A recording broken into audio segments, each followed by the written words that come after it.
अब हम फिरोज की प्रशासन के गृह नीति के भाग 2 में बात करेंगे।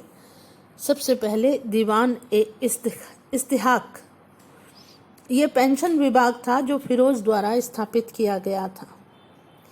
तत्पश्चात दूसरा पॉइंट आता है नहरों का निर्माण। फिरोज रूमानी व्यक्ति था। उसे बाग बगीचों, फव्वारों, उद्यानों, झीलों, नहरों, दास दासियों का अत्यधिक शौक था। सो उसने अपने राज्य में नदियों का सीना चीरकर अनेक नहरें बहा दी जो निम्नलिखित हैं। यमुना नदी से हिसार तक जो कि 150 मील लंबी थी, सतलज नदी से शहबाज गग्गर तक जो 96 मील लंबी थी, मांडवी सिरमौर की पहाड़ियों से हांसी तक, यमुना से नवनिर्मित नगर फिरोजाबाद तक, गग्गर से फिरोजाबाद तक। इसके साथ ही फिरोज ने 160 कुएं खुदवाए। इन प्रयत्नों से सिंचाई व्यवस्था उत्तम हो गई। विशाल प्रदेशों को जल की लहरें सींचने लगी।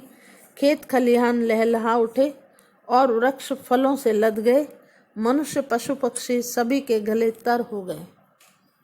अगला आता है फिरोज का सुधार की स्थापना। फिरोज को बागों का भी अत्यंत शौक था। उसने दिल्ली तथा उसके आसपास 1200 बाग लगवाए जो विभिन्न प्रकार के वृक्षों और फलों से लदे रहते थे।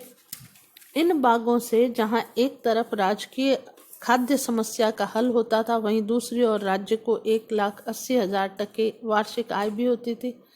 आम के आम और गुठलियों के दाम। फिरोज ने अंगूर और खरबूजे के उत्पादन को अत्यधिक प्रोत्साहन दिया।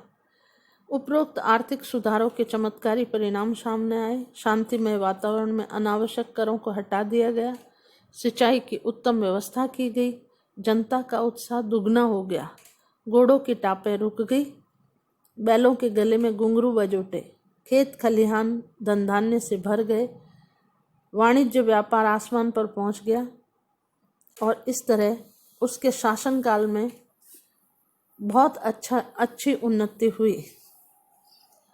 आगे हम देखते हैं फिरोज तुगलक की आर्थिक व्यवस्था में कुछ विशेष दोष थे।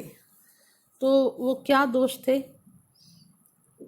फिरोज ने सबसे पहले ठेका प्रणाली लागू की जो इजारेदारी शुरू की। अलाउद्दीन तथा मोहम्मद तुगलक राजस्व वसूली सीधे कृषकों से राजस्व अधिकारियों के माध्यम से करते थे, जो कि राज्य और कृषक दोनों के लिए सही था। किंतु फिरोज ने इस प्रणाली को उलट दिया और राजस्व वसूली का कार्य ठेकेदारों को दे दिया। ठेकेदार न केवल मासूम जनता को उत्पीड़ित करते थे, बल्कि उनसे से अधिक कर वसूल कर खुद हड़प जाते थे।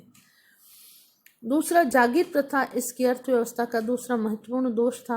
अलाउद्दीन ने सैनिकों को नगद वेतन देने की प्रणाली शुरू की थी, किंतु फिरोज ने नगद वेतन के स्थान पर न केवल सैनिक अधिकारियों को बल्कि सामान्य सैनिकों को भी जागीरें बांटना अधिक उचित समझा। ये प्रणाली घातक सिद्ध हुई और राज्य की भूमि पर अधिकारियों का पुश्तैनी हक हो गया।